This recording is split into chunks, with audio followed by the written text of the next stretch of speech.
வணக்கம். நான் இப்ப என்னத்துக்கு வந்த நான் என்றால்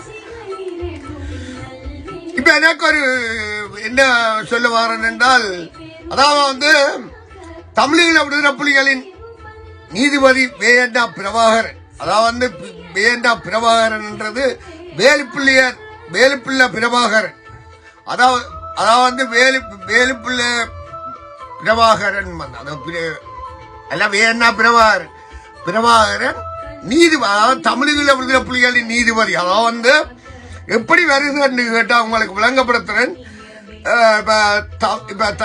பாலச்சந்திரன் கிங் எப்படியோ ஒரு படத்தளபதி